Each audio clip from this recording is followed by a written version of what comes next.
Eh ben, bonjour tout le monde, vous m'entendez? Ouais. Super. Eh ben, bienvenue à tous pour cette table ronde qui se perpétue du coup au Festival Equinox. On en avait déjà fait une l'année dernière, que vous pouvez réécouter en podcast d'ailleurs, sur le site, n'hésitez pas. Et cette année, eh ben, on renouvelle la chose sur un peu une nouvelle thématique. Mais avant de lancer cette thématique, je vais vous présenter qui est autour de moi. Donc moi, je suis Thomas Flagel, je suis journaliste, j'anime cette rencontre. Tout à ma gauche, il y a Julie Huffman qui est chargée des publics au TJP, des publics et de l'action culturelle. À côté de moi, Luc Jambois, qui est consultant dans le secteur culturel, qui était un des directeurs de l'OGACA, à l'époque de l'OGACA, le directeur de l'OGACA. Donc c'était le directeur de l'OGACA, excusez-moi. C'est pour ça, le seul. À ma droite, Ilia Delaigle, qui est metteur en scène, qui dirige la compagnie Callisto à Mulhouse et qui fait lui aussi un festival de micro-théâtre. Ce sera fin septembre, du 29 septembre au 1er octobre, ouais, c'est ça. à Mulhouse. Voilà. Et tout à droite, Clémentine Papandrea, qui est la coprésidente de la compagnie Toc Toc et qui est aussi administratrice dans le milieu culturel. Voilà. En passe d'eux. Voilà. En passe d'eux. Alors la table ronde va porter aujourd'hui sur une thématique un peu ouverte alors c'est le point de départ, c'est parler du vieillissement de la population et d'essayer de s'interroger sur l'impact que ça peut avoir sur les salles de spectacle et aussi comment peut-être les nouvelles formes auxquelles appartiennent le micro-théâtre, voir ce qu'elles peuvent apporter de différenciant et peut-être de séduisant et pour attirer de nouveaux publics, ou en tout cas parler peut-être à des publics qui n'iraient pas au théâtre. Voilà. Peut-être qu'on va commencer avec Luc Jambois, le président du coup, sur cette question du vieillissement de la population et de l'impact que ça a sur les salles. Quel est votre avis, Luc? Bon, alors déjà de dire que je ne suis pas du tout un spécialiste du sujet, donc ça serait super, mais c'est pas le cas. Et quand il m'a été proposé de participer à cette table ronde, là, il y a quelques jours, j'ai fait une petite recherche pour constater qu'effectivement, malgré le fait qu'en France, on est un pays où il y a beaucoup d'études, de rapports, hein, sur la question-là, pas tant que ça. La dernière étude des publics dans le théâtre, c'était en 2008, par le service d'études du ministère de la Culture. Donc vous voyez, c'est quand même on peut pas dire que ce soit des choses qui soient faites de façon régulière. Un autre point également que j'ai, quand j'ai réfléchi au sujet, je me suis dit qu'il ne fallait pas mélanger, parce que j'imagine que ce n'est pas le cas, mais il faut l'avoir en tête, la question du vieillissement de la population, qui concerne la France comme bien d'autres pays de ce monde, avec le vieillissement des publics du spectacle. C'est deux choses qui sont en lien, évidemment, mais ce n'est pas du tout pareil. Est-ce que les publics qui vont au spectacle vieillissent dans les tranches qui les fréquentent? Oui, non, on verra tout à l'heure en discutant.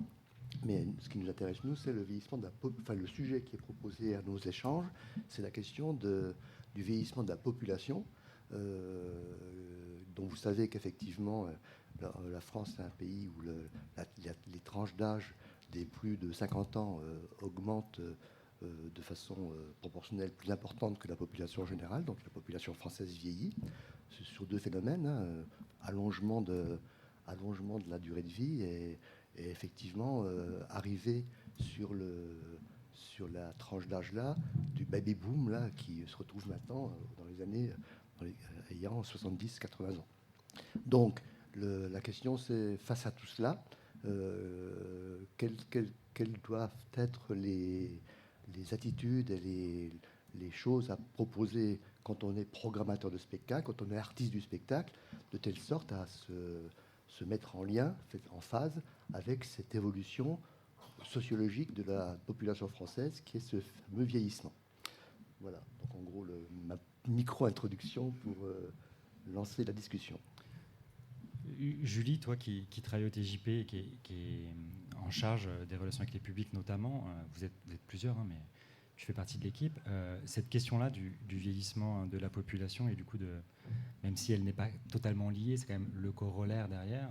Si la population vieillit, mathématiquement, dans les salles, on peut s'attendre à ce que les personnes étant de plus de 50 ans étant les plus grands consommateurs culturels, ceux qui vont le plus au cinéma, ceux qui vont le plus au théâtre, le plus voir des concerts de musique classique. C'est pas vrai pour les musiques actuelles, mais ce vieillissement-là, quel impact ça a sur votre travail et la manière dont vous l'envisagez aussi?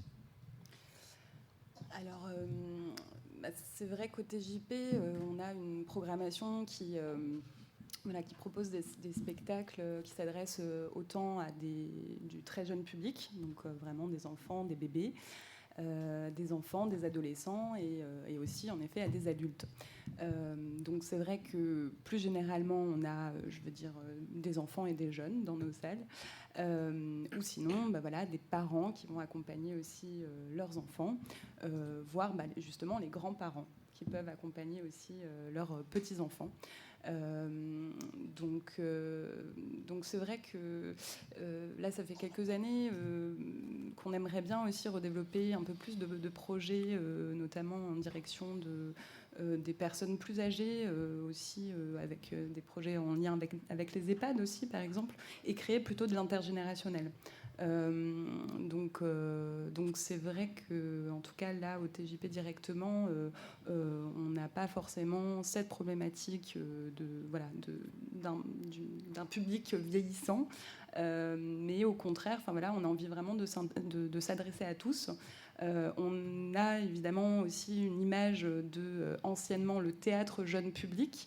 Donc forcément, l'image qui est véhiculée est plutôt d'un théâtre peut-être qui s'adresserait uniquement en fait aux enfants, alors que justement on travaille aussi à montrer que non, il y a aussi des spectacles qui s'adressent plutôt aux adultes. Ou en tout cas on incite aussi les adultes à venir évidemment découvrir des spectacles qui s'adressent dès un certain âge, mais ça ne veut pas dire que c'est réservé aux enfants, mais ça peut aussi s'adresser évidemment à des plus grands. Tu as parlé de questionnement intergénérationnel, d'avoir cette pensée-là. C'est un mot qui a été assez à la mode depuis une dizaine d'années. Là, beaucoup de scènes labellisées. Alors, le TJP est un CDN. Les scènes nationales comme la Filature à Mulhouse, que tu connais bien, Ilia, parce que c'est dans ta ville, travaillent aussi ces questions-là sur l'intergénérationnalité, du travail avec les publics, mais aussi de toutes les actions qui peuvent mener. On a l'impression que ça a été très à la mode et que tout à coup, là, maintenant, c'est challengé par l'envie de carrément renouveler le public. On parle beaucoup de ça, comme s'il fallait le changer. Qu'est-ce que ça t'évoque, Ilia, toi? Que c'est effectivement pour nous, à Mulhouse notamment, dans une ville qui est une des villes les plus jeunes de France, les plus diversifiées aussi en termes de population, de nationalité, etc. Lorsqu'on y vit, on ne peut pas échapper à ces questions de se dire à qui je m'adresse, au fond. On ne peut pas juste se réfugier à la filature et faire l'occultation de tout ce qu'on a autour de nous. Et donc, en étant une compagnie implantée à Mulhouse, on a d'emblée, quand on est tombé sur le concept du micro-théâtre, que j'ai découvert à Minsk, du coup, en rencontrant une Espagnole là-bas, c'était en 2014. Et elle me raconte cette histoire de micro-théâtre. Donc vous connaissez l'histoire de ces artistes qui sont entrés dans un bordel lors de la crise de 2008 et qui en sont sortis 3 semaines après en créant ce micro-théâtre por dinero. J'ai trouvé ça vraiment super intéressant. Et plus tard, au fur et à mesure de notre évolution, notamment lors de mon passage à l'Observatoire des poétiques culturelles, avec une convention qu'on a eue avec la région, la question du renouvellement des publics et comment on change notre approche par rapport à eux, comment aussi, nous, en tant que compagnie, on devient opérateur culturel pour pouvoir avoir plus d'actions directement en circuit court avec les publics et nouer une relation différente en passant un petit peu à côté des théâtres, des grosses maisons, parce qu'on va avoir un lien peut-être moins institutionnel qui peut aussi séduire d'autres publics pour, au final, les ramener dans des grandes maisons.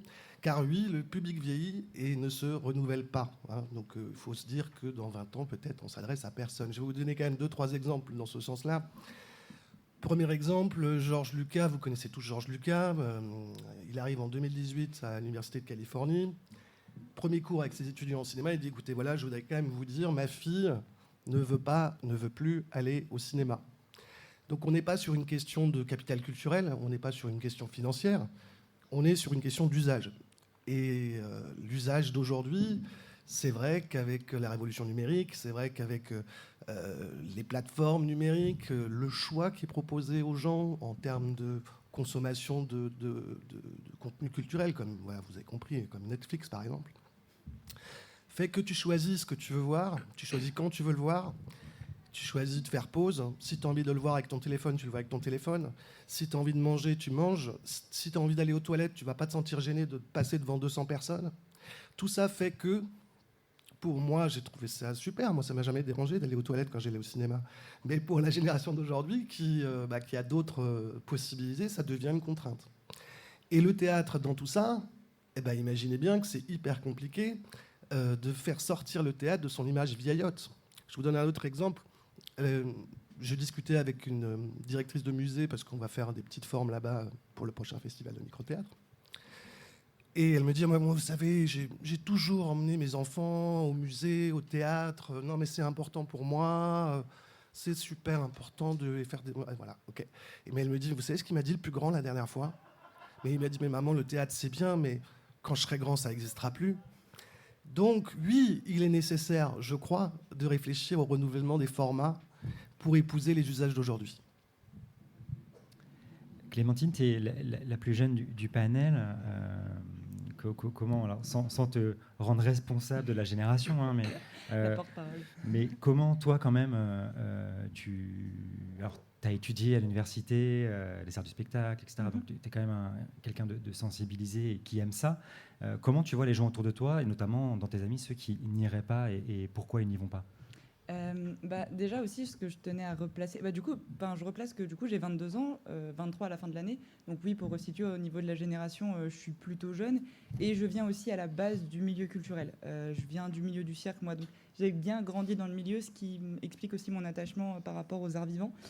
J'ai beaucoup d'amis en vrai autour de moi qui sont aussi d'ailleurs présents aujourd'hui et qui viennent m'aider en tant que bénévole, comme quoi c'est possible de ramener les gens et les jeunes. Qui ne sont pas du tout sensibilisés au théâtre ou aux arts de la scène. Et en fait, l'image vieillotte que tu viens d'évoquer, elle est particulière parce qu'en fait, pour moi, elle est à la fois des fois dans ce qui est présenté et aussi dans... En fait, c'est pas que le public qui vieillit. Je trouve que des fois, il y a aussi des pratiques culturelles de manière générale qui sont pas du tout mises en avant et aussi dans les grandes salles. Donc en fait, l'art reste un peu bloqué pour moi à des moments, ce qui fait que ça n'aide pas les jeunes qui n'ont pas on va dire les codes. J'aime pas ce terme, mais je vais mettre des gros guillemets sur les codes. Ces codes justement de être assis dans le noir, d'écouter, de regarder ou de comprendre des références, on va dire intellectuelles ou des références littéraires. C'est moi qui vais mettre le mot, mais des codes bourgeois, d'héritage culturel. Je n'osais pas le dire. Merci Thomas. Il faut les mettre. Le noir, c'est quand même Wagner qui a moins décidé de faire l'œuvre d'art totale, de créer l'opéra contemporain avec c'est le silence, c'est une boîte noire et on ne peut plus rien dire, alors que les théâtres étaient des lieux de vie où on venait s'encanailler, se montrer ses conquêtes, manger, baiser dans un coin. Le mot, je dis baiser parce que c'était le cas, c'était comme ça. Voilà. Oui, donc oui, c'était quand même ça, un lieu de vie, ce qui est devenu un temple en fait. Absolument. Et du coup, ces codes-là font peur en vrai. Même pour moi, on va dire initié entre guillemets. Même pour moi, initié, des fois rentrer dans une salle de spectacle, par exemple, à Paris, je suis une paniquée. J'ai très peur en général des salles parisiennes. J'ai fait l'expérience de l'Odéon en mars et je me suis retrouvée face à une salle avec des gens d'un certain âge, avec très peu de jeunes, et je suis allée voir Othello. Donc autant dire que en termes de références et de codes, on se plaçait là. Donc je débarque voir Shakespeare par Jean-François Sivadier. Et je débarque et je n'ai pas lu Shakespeare. Je ne suis pas une experte de Shakespeare. Et en face de moi, j'ai des gens qui connaissent très bien. Et je me retrouve un peu pas très bien. Et en fait, c'est ça qui est dommage des fois dans les salles, c'est que même nous, initiés, même jeunes qui avons envie d'y aller, l'accueil n'est pas toujours extrêmement favorable. Pourtant, ça ne nous empêche pas d'y aller. Et je pense que les jeunes vont à la culture. Ça dépend ce qu'on met dans culture et de manière générale. Mais je pense que les formes alternatives, les festivals, pas pour énoncer celui-là pour le coup, mais le campus met beaucoup de choses en place à Strasbourg. Et les jeunes sont extrêmement présents sur le campus, très investis. Il y a beaucoup de lieux alternatifs dans Strasbourg où les jeunes vont. Le Molodeuil, c'est assez jeune en vrai. Il y a plein d'autres endroits qui ne me viennent pas en tête maintenant. Mais en tout cas, je pense que la population vieillit, en effet, mais les jeunes ne vont pas dans les mêmes endroits. Et donc, du coup, on a l'impression que les jeunes vont plus au théâtre.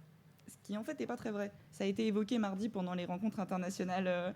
Je reprends des choses qui ont été dites. Donc, je pense que c'est surtout ça, en fait. Et je pense que notre génération, elle est tout à fait apte à y aller. Et en vrai, on a très envie. C'est juste qu'on a peut-être...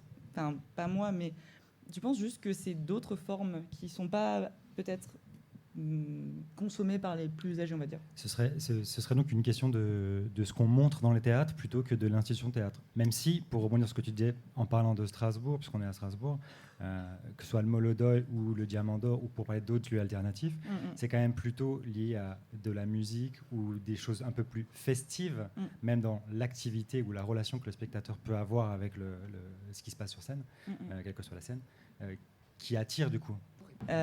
Oui, en fait, je pense juste qu'en fait, je suis pas une experte du théâtre non plus. Hein, c'est pas parce que j'ai fait licence que je suis une experte, mais je pense juste que c'est peut-être la période où la musique va prendre plus de place que l'art vivant. Peut-être que c'est le moment d'apogée de la musique actuelle. Il y a beaucoup de changements. Le rap a amené énormément de changements aussi en termes de musique, en termes de références, ce qui a amené beaucoup de jeunes, par exemple. Enfin, le film de Ladjli, Les Misérables, a amené énormément de jeunes au cinéma. Enfin, c'est quand même incroyable ce qui s'est passé. Enfin, il y a vraiment des choses qui se passent. Oui, mais c'était le cas de La Haine il y a 20 ans aussi, tu vois. Oui, bon, j'étais pas née à ce pour moment-là. pour prendre deux films générationnels sur un même sujet presque. Oui, mais en tout cas, je pense que je pense juste que l'art vivant, en tout cas de manière générationnelle, est en train de changer. Et du coup, la musique prend une place parce que le public au théâtre vieillit. Et du coup, la musique a une nouvelle place. Enfin, qu'elle n'avait pas avant la musique actuelle, puisqu'elle aussi, elle détrône pas la musique classique, mais il y a aussi un changement à cet endroit-là qui s'opère. Et du coup, oui, les jeunes ont peut-être plus d'accès à aller à la musique, parce que la musique, c'est pareil, ça s'écoute partout, ça s'échange entre, je sais pas, dans un café, dans un bar, avec des gens, on les rencontre, on peut s'échanger des musiques. Donc forcément, c'est peut-être plus simple et plus accessible, mais enfin, je sais pas, c'est possible. Est-ce que cette question que Clémentine a posée sur la manière d'accueillir, de se sentir chez soi ou pas, en fait, au TJP par exemple, c'est une vraie question, ça, de la manière dont comment on accueille les gens pour que, quel que soit l'endroit d'où ils viennent et leur culture à eux, ils s'y sentent de plein pied et de plein droit, en fait, légitime d'être là.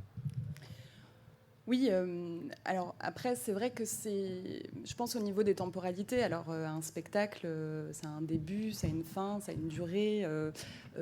Et je suis tout à fait d'accord aussi voilà, par rapport à la question des codes qui sont voilà, parfois très stricts et limitatifs et qui est vraiment, je pense, en train d'être revu, d'être réfléchi, où on essaye un petit peu de jouer avec aussi. Et notamment, justement, les spectacles qui s'adressent plus à la jeunesse, où on voit bien que ces codes-là, on ne peut pas les demander en fait, aux enfants de rester sages et de se taire pendant 1h30, de garder les yeux grands ouverts et de ne pas ouvrir la bouche. Non, c'est pas possible, en fait. Au contraire, et c'est ce au contraire-là, je pense, qui est intéressant et qu'il faut pouvoir remettre en place aussi et qu'on fait aussi, je pense, au TJP, en tout cas, pas mal de compagnies réintègrent aussi ces questions-là, en essayant de casser ces codes-là aussi, en permettant en fait à l'enfant ou à la personne d'être qui elle est, de pouvoir aussi réagir en fait tout simplement, parce que le spectacle vivant, c'est un moment qu'on partage ensemble, un moment présent qui crée des émotions. Donc en fait, pourquoi pas justement accueillir ces émotions-là et réagir à ces émotions.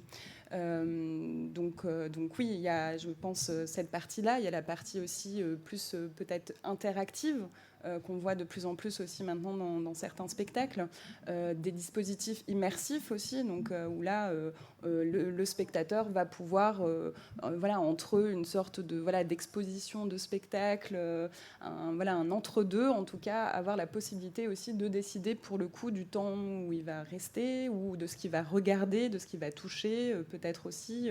Donc oui, on est peut-être dans une évolution aussi au niveau des formes, là je parle de la création. Après, moi, j'ai par exemple des amis qui ne vont pas au théâtre et qui ne comprennent pas pourquoi on n'a pas le droit de boire un coup, qu'on n'a pas le droit de manger des pop-corn, pourquoi on doit vraiment se taire tout le temps. Ça, c'est des codes aussi, pareil, hérités, en fait, qui sont parfois incompréhensible pour les gens qui ne fréquentent pas ces lieux-là, en fait. Et même moi, j'ai du mal à leur expliquer, en fait. Alors Alors si, je leur dis des fois que peut-être ça peut déranger les artistes, parce que des fois, ce qu'ils font est compliqué et que c'est tellement le silence que quand il y en a un qui fait... C'est compliqué, mais à part ça, j'ai du mal à leur répondre vraiment de pourquoi c'est comme ça, en fait. Et en plus, c'est très culturel, ça. Luc. Alors Thomas, ce que tu dis rejoint ce que j'étais sur le point d'évoquer là en termes de cheminement de nos échanges là, que je trouve intéressant pour ma part. Je sais pas ce que c'est pour vous. Et on a glissé de la question du vieillissement de la population en allant vers la question du renouvellement nécessaire face à cela. Et on en arrive à la question que ce renouvellement passe par des formes et par des codes qui nous sont imposés, mais qui peuvent très bien évoluer. Et à propos des codes, je donnerai une anecdote personnelle. J'ai fait un séjour il y a une vingtaine d'années, au Bénin, où je suis resté un certain temps. Et je ne sais pas si vous avez eu l'expérience d'aller dans un cinéma en Afrique, mais c'est incroyable. Dans la salle, les gens interpellent les acteurs, ça discute, ça rigole. Enfin, c'est vraiment pas le même code de relation entre le spectateur et le film en Afrique que chez nous, je peux vous dire. Hein. Même de l'Angleterre à la France, c'est pas les mêmes codes. Hein. En Oui, Angleterre, oui. on applaudit à tout rompre tout le temps. Oui, tout ça pour dire que la question des codes, il ne faut pas être figé là-dessus. Ça évolue, les codes. Hein. Comme vous essayez de le faire apparemment. Oui, donc pour dire que c'est clair que on comprend bien, enfin, on comprend de mieux en mieux que la question du renouvellement là, qui est à la source de notre discussion d'après-midi, elle est nécessaire, elle est possible, puisque la preuve, si on fait des comparaisons entre différents pays, on voit bien que la manière dont les spectacles sont présentés, sont accueillis, sont différentes, et qu'on est donc sur cette tendance-là. Et le micro-théâtre rentre parfaitement dans une des possibilités de nouvelles formes. Il ne s'agit pas qu'ils prennent le monopole du spectacle vivant, mais ça fait partie, évidemment, pour moi, d'un des moyens de faire en sorte que la relation entre les publics et le spectacle passe par cette nouvelle forme qui est le micro-théâtre, que je trouve parfaitement adapté à cette évolution. Alors, je ne l'ai pas encore dit, c'est de ma faute, hein, mais bien sûr que les échanges ne sont pas destinés à rester entre nous cinq, là, et que si dans la salle, là, il y a des gens qui veulent intervenir, n'hésitez pas à nous faire signe, on a un micro qui va circuler, et on prend les questions au fur et à mesure avec plaisir, d'accord ? Donc sentez-vous libre, et on attend vos questions avec plaisir. Je rebondis sur le micro-théâtre, du coup. Alors, c'est pas la seule forme, quand on a discuté de cette table ronde avec Morgane Anderlin, qui organise le festival Equinox, on se disait, voilà, il y a d'autres expériences, il y a le festival de Cave, il y a dans la région en plus, le festival de Cave, il y avait How I Became Famous in a Bar, passé un temps où il y avait des formes comme ça dans des bars en fait, où on pouvait jouer au milieu des convives qui n'étaient même pas prévenus qu'il allait se passer quelque chose en fait. Donc des gens découvraient en buvant un coup qu'il se passait quelque chose et ça se passait au milieu d'eux et des tables, ce qui a donné de très belles choses pour ceux, je ne sais pas s'il y en a parmi vous qui ont vu des choses, mais voilà, c'est des formes comme ça un petit peu alternatives qui ont une économie un petit peu parallèle par rapport aussi au spectacle vivant en France, ce qui est compliqué, hein, puisque l'intermittence et le système de l'intermittence, avec tout ce que ça permet, ça a aussi ses contraintes qui sont que quand on sort du cadre, c'est un peu compliqué de le mettre en place. Comment vous gérez ça dans le micro-théâtre ? Je me tourne vers toi du coup, Ilia, mais les autres aussi pourront en revenir.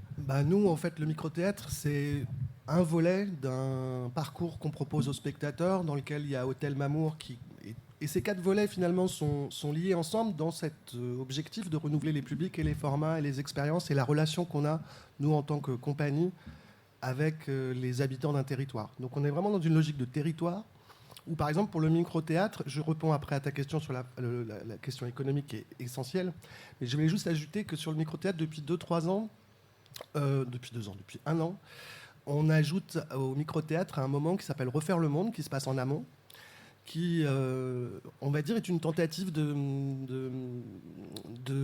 d'exercer les droits culturels dans le processus de création avec les habitants.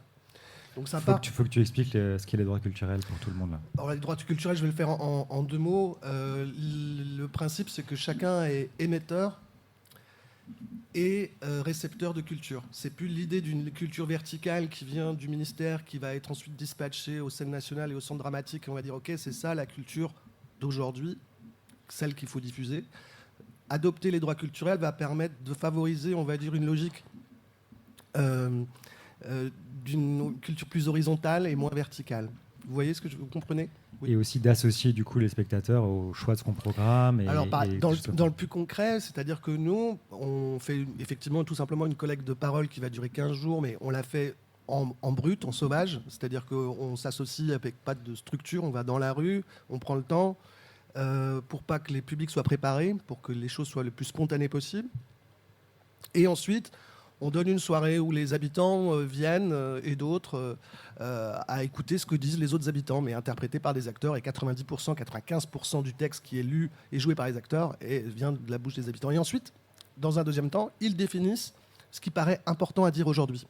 Donc c'est avec cette thématique qu'on fait le festival du micro-théâtre là, fin septembre. C'est Garder la rage pendant l'orage. Et ce sont les habitants qui l'ont décidé suite à une collecte de paroles qu'on leur a soumise. Et pareil, pour Hôtel Mamour, qui est lui un autre concept qu'on a mis en place, qui a lieu notamment à l'hôtel Grafalgar ici à Strasbourg, à l'occasion de Strasbourg Mon Amour. Là, on est plus dans l'immersif, avec une chambre, un acteur pendant 5 minutes, où on propose aussi aux spectateurs d'être voyeurs. Donc, on s'amuse à détourner la possibilité de proposer aux spectateurs de la possibilité d'avoir plusieurs rôles, en fait, plusieurs types d'expériences. Et on s'amuse avec ça pour titiller un peu la place du spectateur. Ça me semble être un bon levier de recherche à travers ça. Après, on a nos créations, nos spectacles de manière beaucoup plus classique, dans le format classique, avec des coproducteurs, des théâtres, blablabla. Tout le monde connaît ça. Mais la vraie difficulté, c'est que sur le micro-théâtre ou sur Hôtel Mamour, c'est des équipes de 50 personnes, 40 personnes. Donc on a de la chance d'être un petit peu aidé. Mais se pose le débat politique à un moment donné de se dire qui on touche, avec quel budget. C'est-à-dire qu'un budget comme Hôtel Mamour, je prends cet exemple-là, c'est 40 000 €.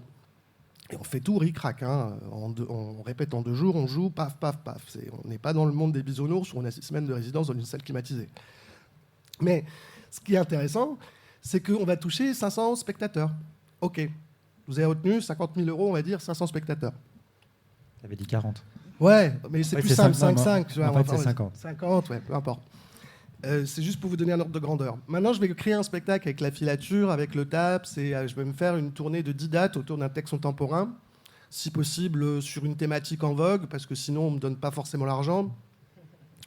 Je vais avoir, pour un budget de 50 000 €, c'est un budget fictif, c'est pour vous donner un exemple, je vais avoir 25 000 € de coproduction, et je vais toucher environ 25 000 € de la DRAC, de la région, etc. Donc, j'arrive à mon budget de 50 000 €. D'accord ? Par-dessus ça, les théâtres vont m'acheter la date, 10 dates, pour arriver, on va dire, 10 dates à 4 000 €, à 40 000 €.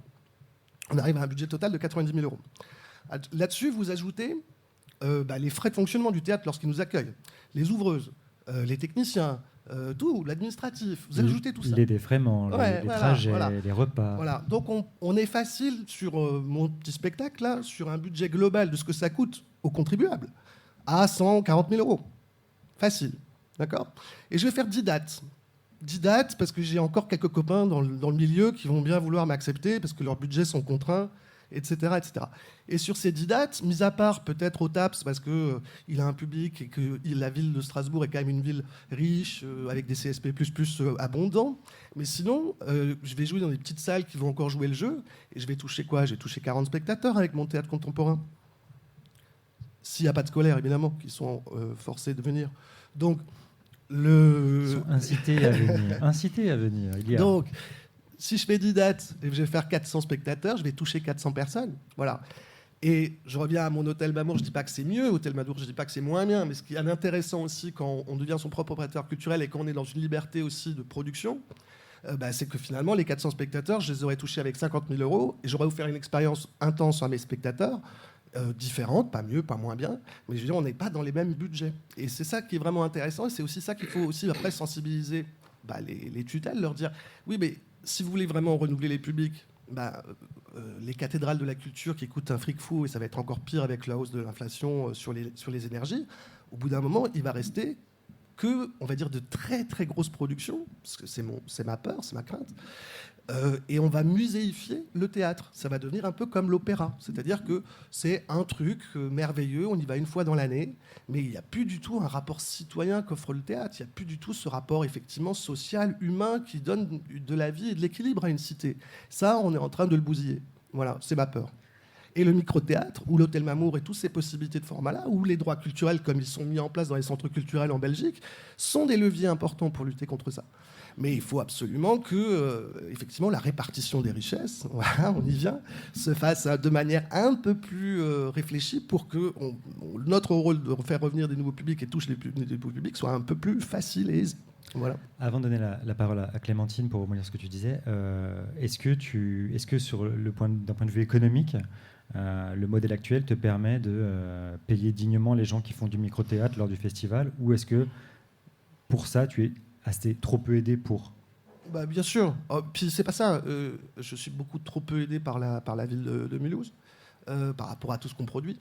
Mais on est en guerre, voilà, c'est comme ça, c'est la guerre. Mais qu'est-ce que je voulais dire par rapport à ça? Non, mais après moi, c'est plus mon caprice de programmateur, en fait. C'est-à-dire que si j'ai 3 000 € à proposer à une compagnie, c'est pas pareil que si j'ai 1 800 € à leur proposer. Donc j'ai pas le même choix de programmation. C'est tout. Après, les compagnies l'acceptent ou l'acceptent pas, que ce soit 200 €, s'ils veulent, ils viennent avec 200 €. Mais je veux dire, moi, après, je sais que j'ai plus d'offres si j'ai 4 000 € à leur proposer pour la session. C'est logique. Et donc, je peux monter en qualitatif. Mais tant que je ne peux pas monter en qualitatif, je me ferai encore un petit peu regarder de haut par des grandes scènes qui disent oui, mais alors là, c'est quoi? C'est du théâtre off. Voilà. Donc, c'est dommage parce qu'il faut si on met en plus des artistes, on va dire top niveau, qui ont un peu plus de temps pour travailler leur petite forme dans un concept de micro-théâtre ou Hôtel Mamour, encore une fois, là aussi, on vient encore mieux favoriser notre mission qui est de rendre accessible le théâtre à d'autres publics. Clémentine. Moi, ce que je voulais surtout dire, c'est que par rapport aux tutelles publiques, nous, ce qu'on observe avec Toc Toc et ma place en tant que présidente à ce niveau-là, enfin coprésidente, pardon, c'est que en fait, les institutions publiques telles que la DRAC, donc le représentant du ministère en région, la région, le département, la ville, en fait, ils comprennent pas cette forme parce que ça rentre pas dans les cases, comme tu disais, du budget. Et vu qu'ils comprennent pas, ils ont pas trop envie de venir. Sauf qu'en fait, il y a un truc qui est présent en ce moment dans les tutelles publiques en termes de subventions, c'est de produire plus. Toujours plus. Sauf que du coup, on garde les formes qu'on connaît déjà et qui marchent. Comme tu parlais de toucher le nombre de spectateurs, enfin de toucher 40 et tout ça, 400 personnes en faisant des gros spectacles, tout ça, c'est exactement cette logique-là qui s'applique par les tutelles. Et donc du coup, nous, on arrive et on leur dit « Coucou, j'ai besoin d'argent, mais moi, je touche que 15 personnes. » Et là, ils font « Ah oui, c'est super sympa, mais... pourquoi je te donnerais autant d'argent alors que tu touches que 15 personnes, alors que si j'en donne à une autre compagnie, ils peuvent en toucher 500. Enfin, c'est 15 personnes, mais tu joues plusieurs fois, donc c'est 15 par micro-représentation. Mais eux, ils restent sur le 15. Pourquoi que 15? Pourquoi vous ouvrez pas? Parce que c'est la forme du micro-théâtre, c'est le principe, c'est de créer du lien et d'être plus proche. Mais oui, mais en attendant, même si vous touchez... je ne sais pas les chiffres exacts de Equinox, malheureusement, de l'année dernière, sur le nombre de personnes qu'on a touchées. On a touché beaucoup de personnes. Mais clairement, on est limité en termes de jauge. Et ça, pour eux, c'est compliqué quand même de le comprendre et de nous suivre. Enfin, pour certains. Oui, très rapidement, pour rebondir sur ce que je dis, je pense que c'est vrai, évidemment, mais ça s'accompagne aussi du fait que, en tout cas en ce qui concerne notre festival de micro-théâtre, je pense qu'ici, ça doit être pareil, on ne rentre pas dans le circuit de diffusion et de production tel qu'il est établi. Donc ça veut dire que effectivement on ne peut pas cocher cette case-là. C'est-à-dire qu'ils ne peuvent pas se dire qu'en mettant ces sous sur nous, ils vont pouvoir cocher la case. Donc voilà. Pour comprendre, pour ceux qui ne seraient pas familiers des aides publiques régionales ou du ministère de la DRAC, c'est qu'en fait toutes les aides, à toutes ces aides correspondent à des prérequis qui sont qu'il faut faire tant de dates de tournée, un minimum, pour pouvoir y prétendre dans différents lieux, voire hors région, etc. Et du coup, quand on ne peut pas... C'est-à-dire, du coup, en tant que festival, quand on n'offre pas l'opportunité d'offrir une date supplémentaire à une compagnie dans le circuit classique, le festival ne va pas être aidé comme un autre festival de théâtre qui, lui, va contribuer au système de diffusion classique établi en France, qui est très privilégié, mais qui arrive à une sorte d'atrophie limitante qu'il va falloir à un moment donné questionner. Mais il y a des gens qui sont en place aussi qui n'ont pas du tout envie que ça change. Il va falloir que Callisto et Toc Toc s'échangent des spectacles pour faire des dates mais il y a déjà, pour les tutelles. Cette année, il y a le compagnie Le Veilleur qui a créé le spectacle chez nous, qui joue ici à Equinox. Absolument. Donc ça vient. Absolument. Mais effectivement, la mise en réseau, je pense, je ne sais pas si vous savez s'il y a d'autres festivals de micro-théâtre en France. Oui, il y en a à Paris. L'année dernière, on avait Santiago Gorter parmi nous, qui aussi a été formé à l'école de micro-théâtre de Madrid, et qui du coup, lui, a aussi un festival, je crois qu'il joue 3 ou 4 fois par an, Morgane, si je ne me trompe pas, et qui, lui, du coup, touche à Paris, pareil, dans un lieu particulier à chaque fois. Donc si, il est présent, et c'est présent aussi dans le reste du monde, hein. C'est présent en Amérique latine, c'est présent... Ça, beaucoup, oui. Voilà, mais en tout cas, en France, si, on a aussi Santiago qui a été formé, qui est auteur aussi d'ailleurs de micro-théâtre en France. Alors, excusez-moi, donc là, je vois que les échanges qui sont menés maintenant, là, ils font apparaître de nouvelles couches dans notre analyse, là, où on se rend compte que l'univers du spectacle, là, on a démarré par la question du vieillissement de la population, on en est arrivé au renouvellement, et là on constate que ce renouvellement, il est constitué par de multiples acteurs, les financeurs publics, ceux qui gèrent l'argent du contribuable, entre guillemets, bien ou mal, c'est pas le sujet là, encore que si. Il y a les artistes, les équipes artistiques, qui, elles, sont constituées par des personnes dont le métier est de vivre du spectacle. Il y a les lieux d'accueil des spectacles, dont on perçoit bien qu'il y a des citadelles et des TJP, c'est une citadelle par exemple, TJP en est une, Equinox, qui est une citadelle par contre, mais qui fait partie de cet univers. Donc on voit bien qu'il n'y a pas, c'est pas la même famille, mais même si on est dans le même univers. Donc tout ça rend les choses complexes.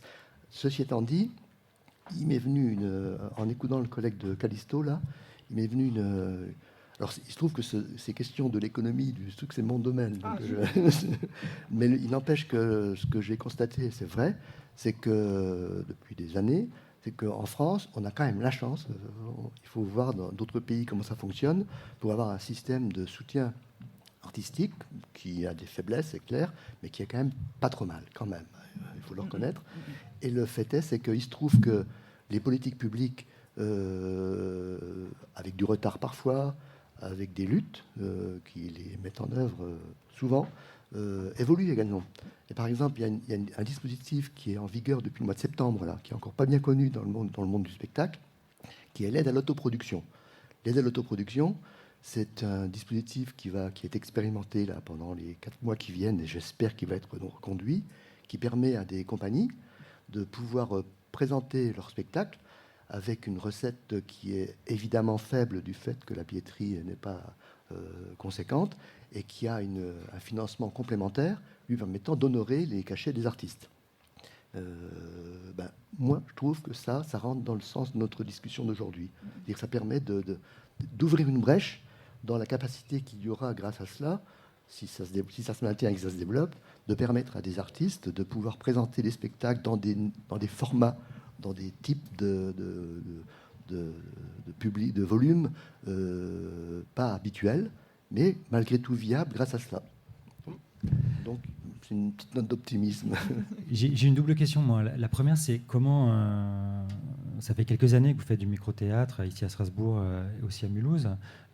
Comment évolue la manière dont les gens de ces citadelles, pour le dire autrement, les programmateurs des lieux institutionnels, vous regardent? Et aussi, deuxième question, est-ce que les tutelles, qui ne connaissent pas le micro-théâtre, qui ont du mal, comme tu disais, Clémentine, à comprendre et le mécanisme, et l'intérêt artistique, et le modèle économique, c'est-à-dire que ça ne rentre pas dans leur case, du coup, c'est la panique. Est-ce qu'ils viennent voir, ils viennent s'intéresser? Est-ce qu'il y a un chemin qui se fait avec eux quand même? Ou est-ce qu'il n'y a pour l'instant pas de dialogue parce que vous êtes des ovnis? En tout cas, nous à Strasbourg, en tout cas nous avec la compagnie Toc Toc, On est de plus en plus... alors, on a la chance d'avoir quelqu'un de très, très actif dans cette compagnie, qui est Morgane, qui l'a portée et fondée, qui est très, très présente à aller rencontrer directement les tutelles. Donc, on commence, nous, à avoir un... Enfin, je veux dire, on commence à se situer et on nous situe. On commence à nous situer, donc du coup, c'est assez pratique, c'est qu'à ce moment-là, c'est plus facile d'inviter aussi du coup les personnes des tutelles publiques, puisqu'ils nous connaissent, que ça fait plusieurs fois qu'on leur dit n'hésitez pas à venir, n'hésitez pas à venir. Donc il y a une forme de crédibilité, de professionnalisme un peu dans un sens, même si on reste professionnel.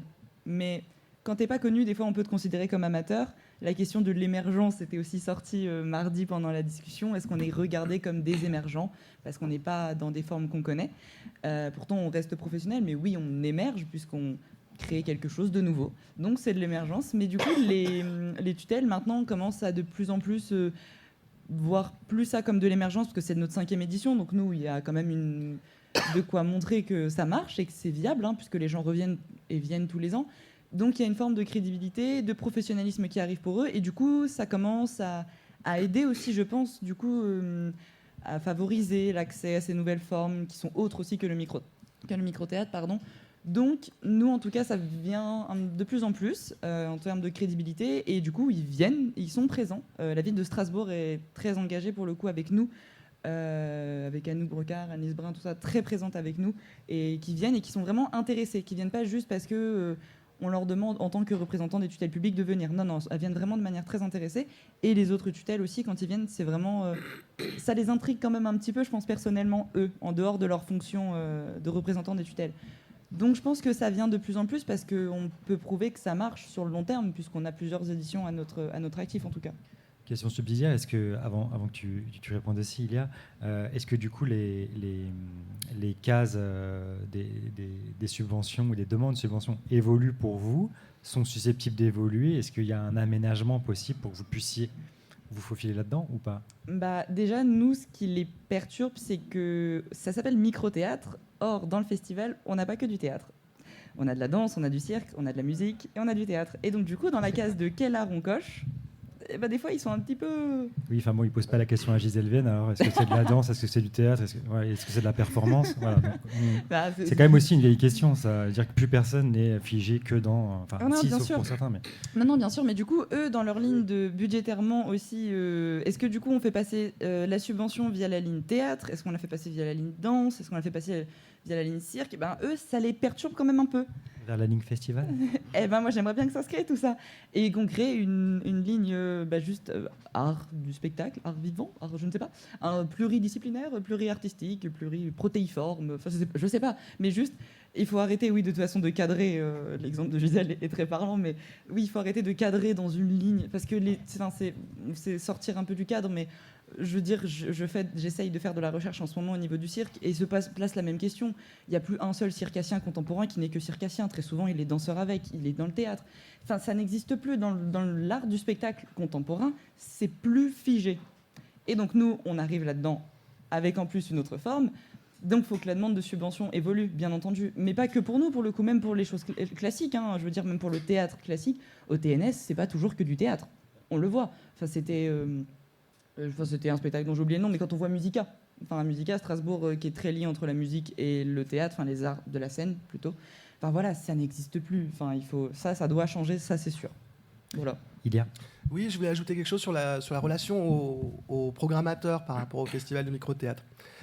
Et c'est quelque chose que je dis souvent aux compagnies. Nous, c'est exclusivement des créations pour le festival, donc c'est que des premières que les gens découvrent.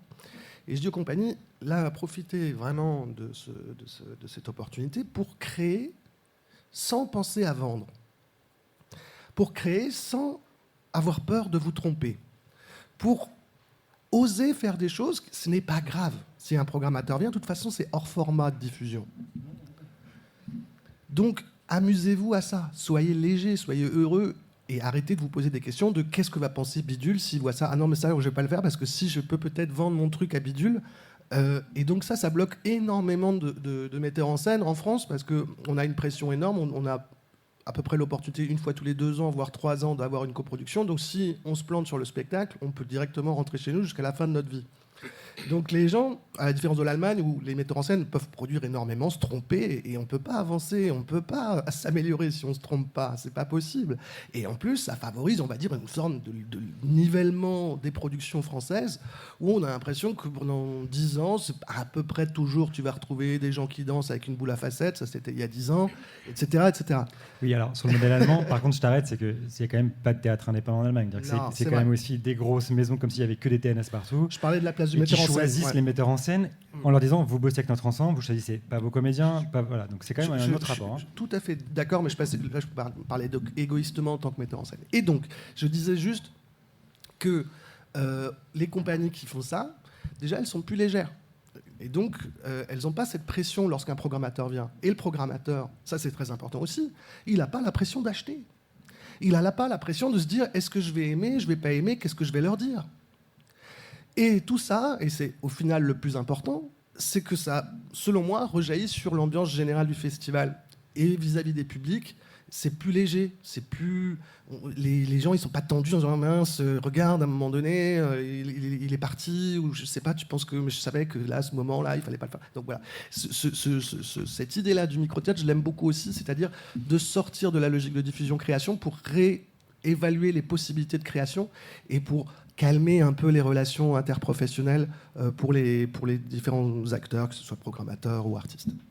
Alors toi, tu parles de les calmer, mais moi j'ai toujours considéré que le micro-théâtre était un formidable outil pour d'autres festivals aussi. Des petites formes, facilement digérables, consommables, mettables entre deux grandes formes, des temps un peu off d'habitude. C'est vraiment des choses qui pourraient, je trouve, rythmer un festival pluridisciplinaire de manière très intéressante.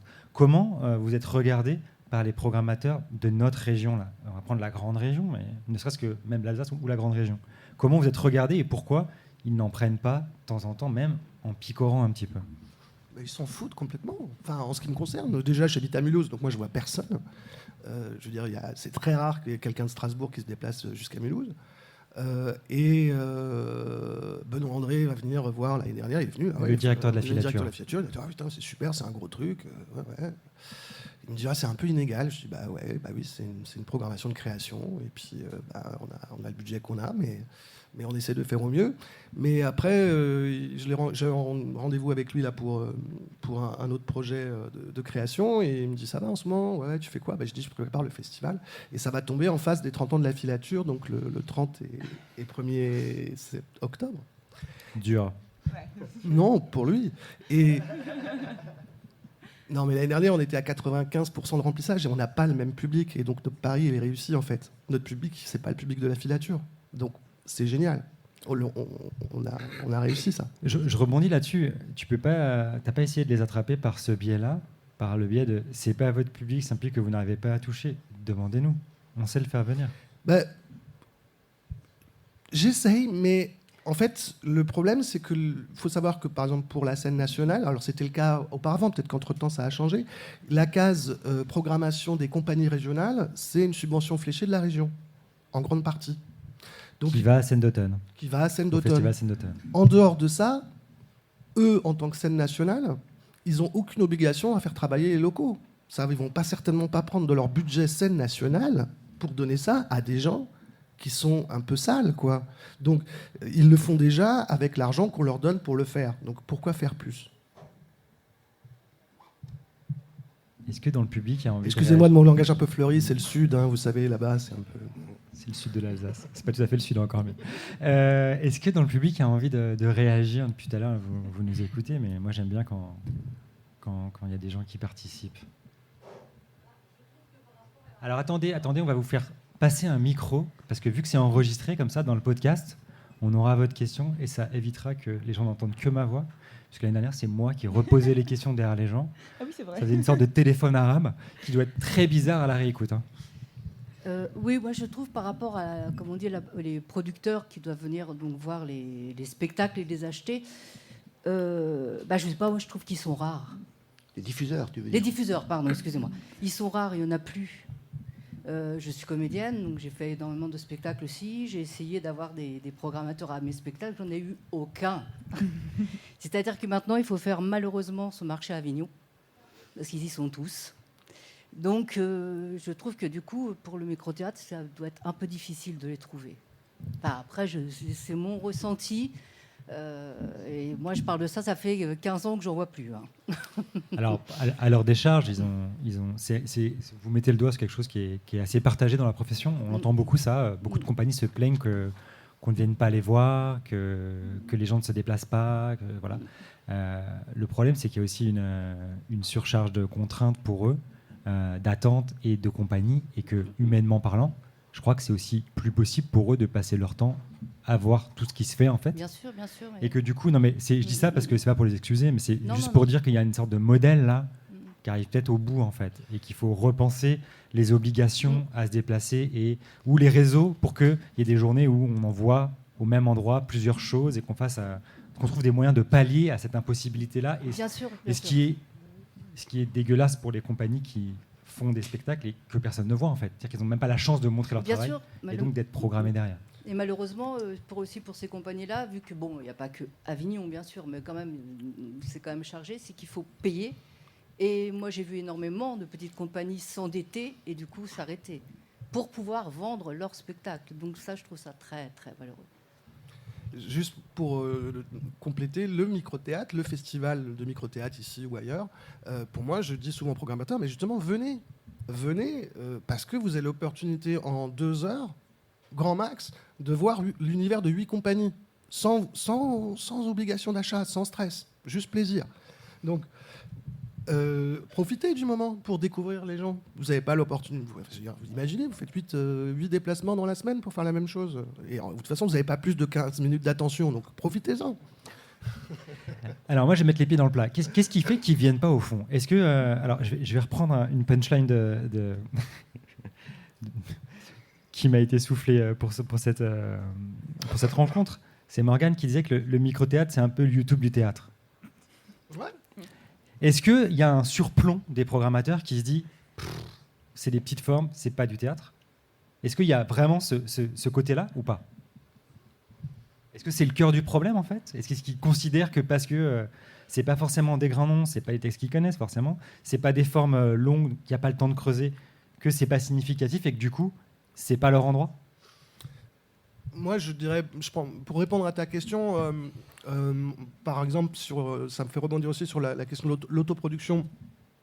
À partir du moment où on n'est pas coproduit ou par un théâtre ou aidé, ils n'ont pas d'intérêt à s'y intéresser. Je ne sais pas comment vous expliquer ça.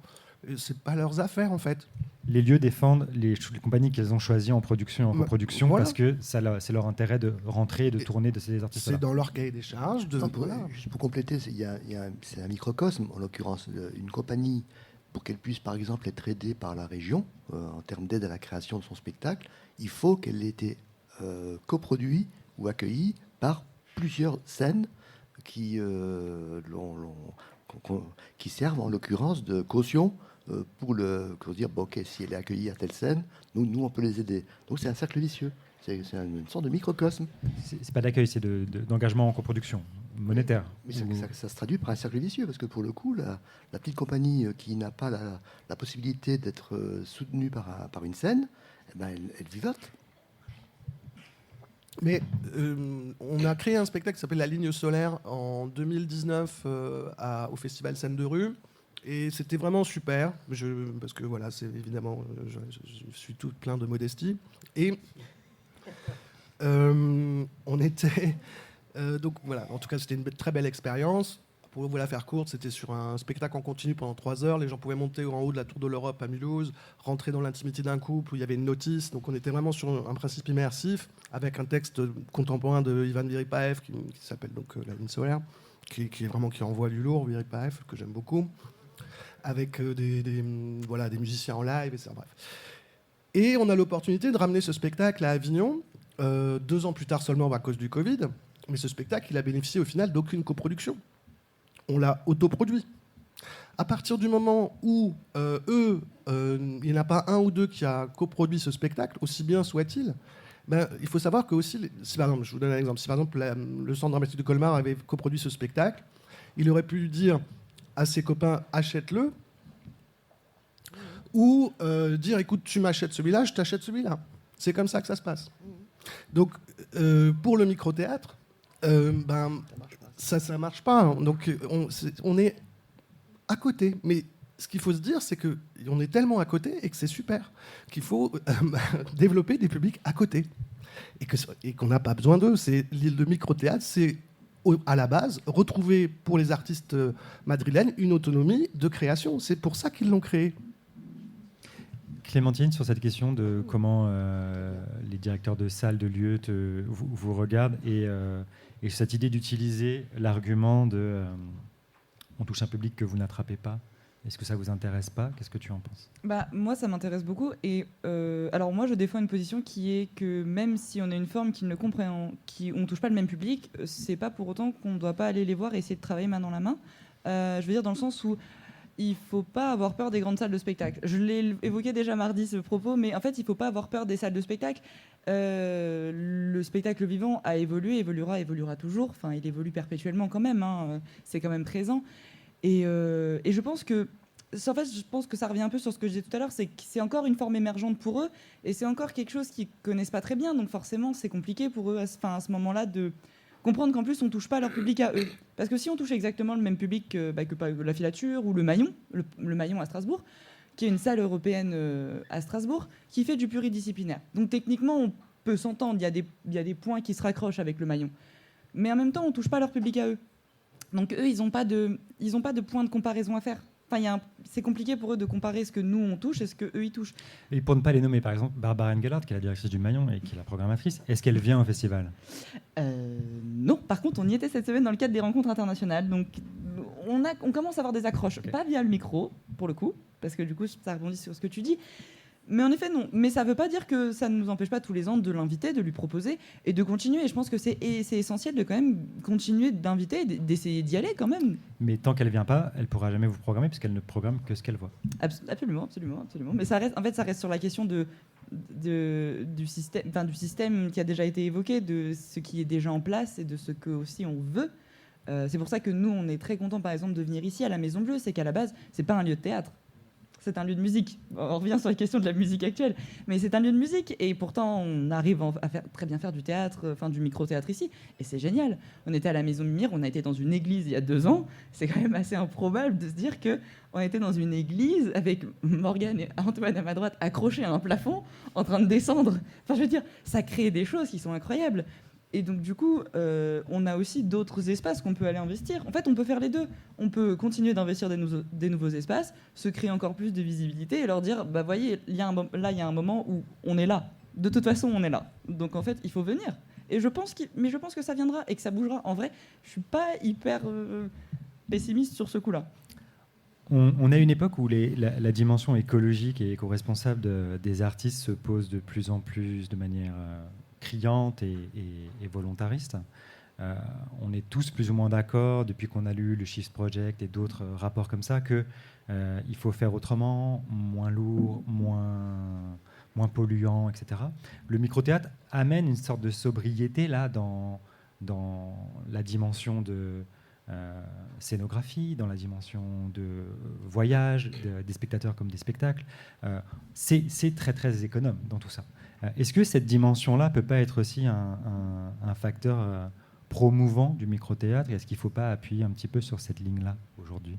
Mais c'est totalement quelque chose qu'on prône. Enfin, c'est absolument quelque chose qu'on explique. En plus, en général, on reste dans l'économie circulaire, on reste présent sur ce qui nous entoure ici. Je veux dire, on cherche quand même des partenaires qui sont présents dans la ville. On n'essaye pas non plus de polluer le plus possible. Enfin, justement, ça fait partie des... En vrai, on cocherait toutes les cases. Hein. Si vraiment... je veux dire, on rentre dans ce qu'ils veulent. Enfin, je veux dire, on cherche de l'écologie, on essaye parce que personne ne peut être écologique parfaitement, mais on essaye le plus possible d'être présent dans cet axe-là.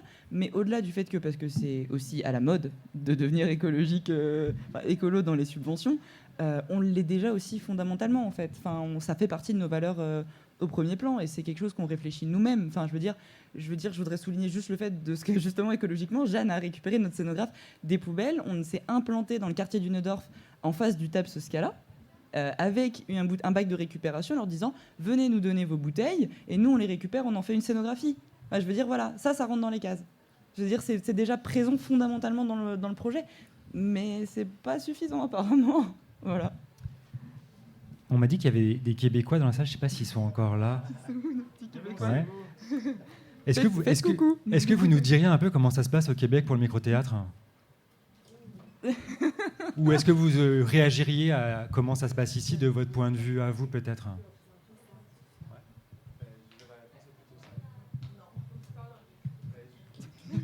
Il y en a un qui a été désigné. Oui, voilà. Bonjour. Merci. Bonjour. Alors, la question étant la présence du micro-théâtre au Québec, elle est inexistante. Oui, voilà. Alors, nous, on en a entendu parler pour la première fois. On arrive et on apprend en live c'est quoi le micro-théâtre. Voilà. C'est ça la réponse, aussi courte qu'elle est. Mais oui. Et comment vous l'appréhendez par rapport à l'écosystème du spectacle vivant au Québec? Comment vous imaginez ramener ça chez vous, en fait? Retraverser l'Atlantique et arriver à Montréal ou ailleurs en disant, voilà, nous, on va tenter de faire ça. On a le droit de pas savoir, hein. J'ai le droit de poser des questions idiotes. Hein. C'est pas une question idiote, mais j'essaie de savoir justement comment est-ce que ça pourrait du moins s'implanter ou être présenté. Il y en a un qui est disparu dans la salle. Ouais, mais oui, en fait, je pense que justement, cette absence de réponse répond à la question. C'est très difficile. Mon Dieu. Il y a certains festivals présentement. Il y a le festival Fringe Saint-Ambroise qui est quand même intéressant dans sa démarche. Elle propose des inscriptions dans le festival où est-ce qu'on peut présenter des spectacles de 15 minutes, 30 minutes jusqu'à 1h30. Donc, il y a quand même ça qui est intéressant. Par contre, ça ne coche absolument aucune autre des cases du micro-théâtre. C'est-à-dire que ça doit quand même être présenté dans des salles de spectacle qui sont connues. En fait, que c'est des salles de spectacle. On ne peut pas présenter, admettons, dans une salle de répétition. Dans les loges, dans les loges ou quoi que ce soit. Non, du tout. À moins que ce soit vraiment comme qu'on ait été accepté en étant dans les inscrits premier arrivé, premier servi.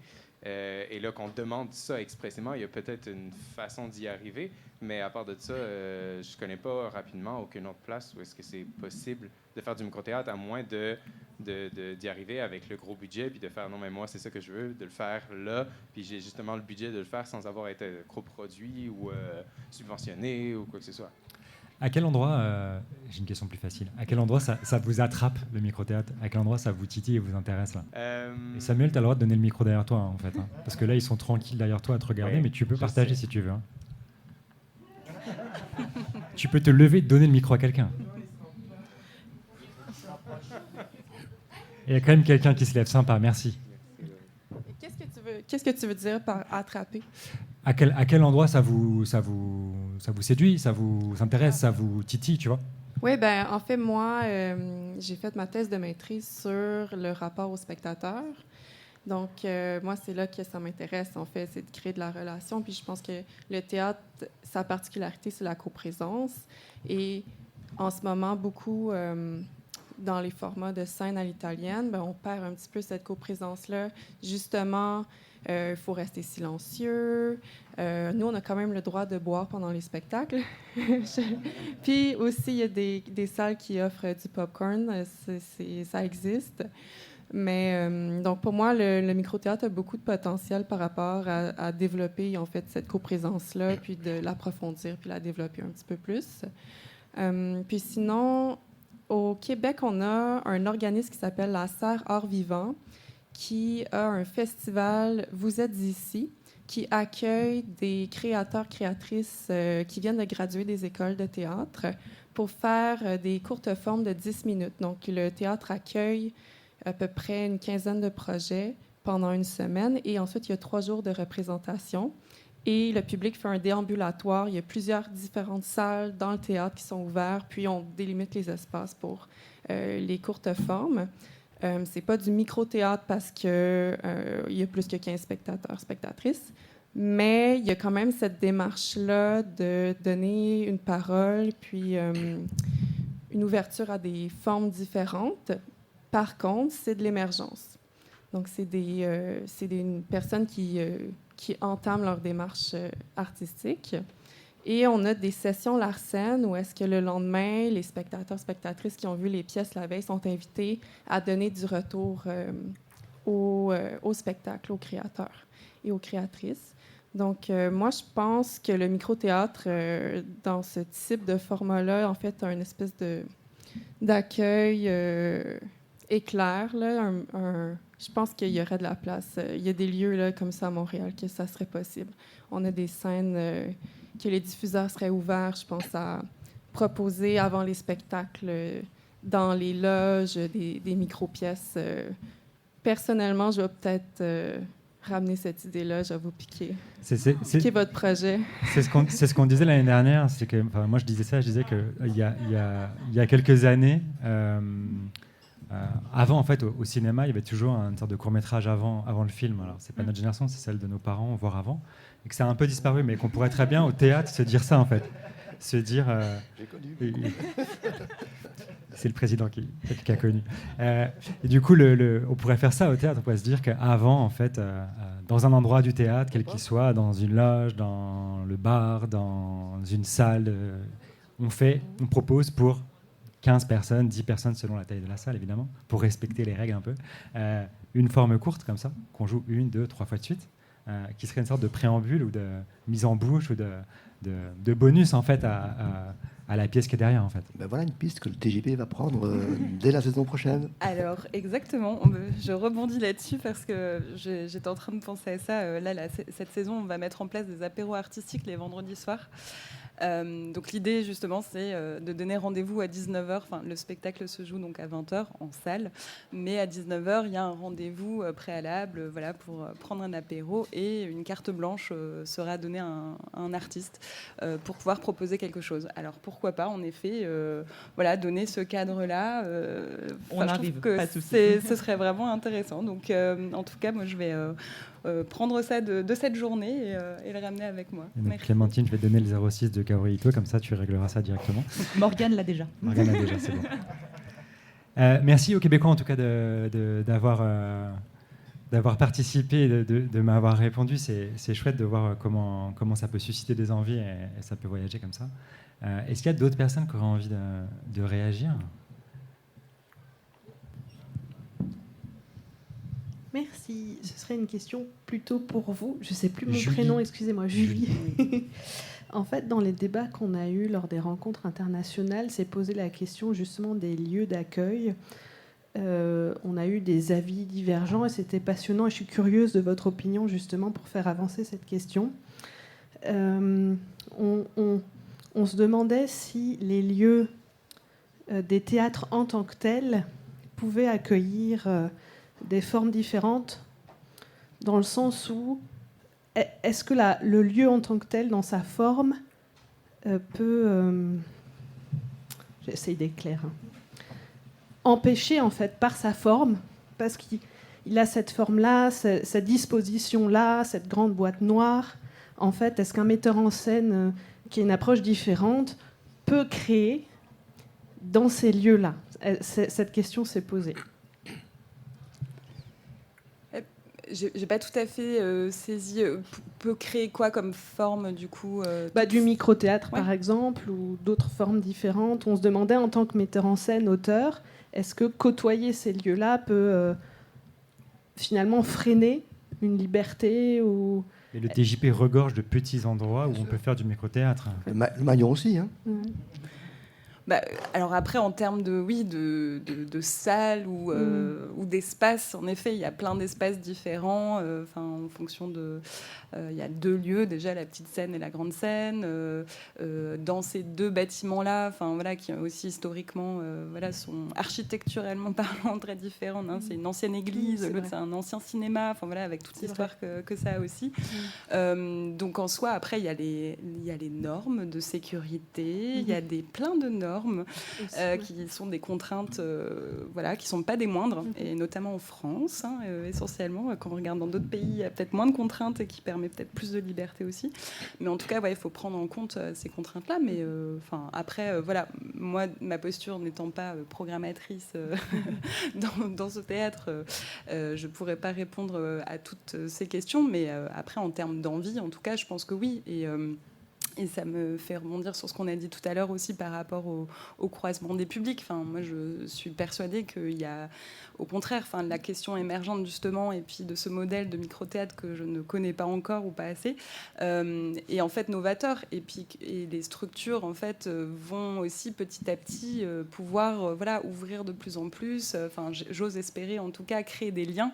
Et plus que de parler d'être contre les uns les autres ou voilà, qu'on se vole du public. Enfin, moi, je suis convaincue qu'au contraire, les spectateurs en fait circulent entre différents lieux, différentes formes, et au contraire qu'on a tout à y gagner de justement collaborer à certains endroits avec les moyens qu'on a évidemment et à permettre cette porosité-là. Ouais, donc avec plaisir.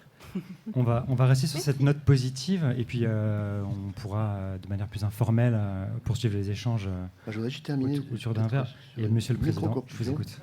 Oui, parce que je trouve que nos débats là ont permis d'ouvrir des convergences intéressantes.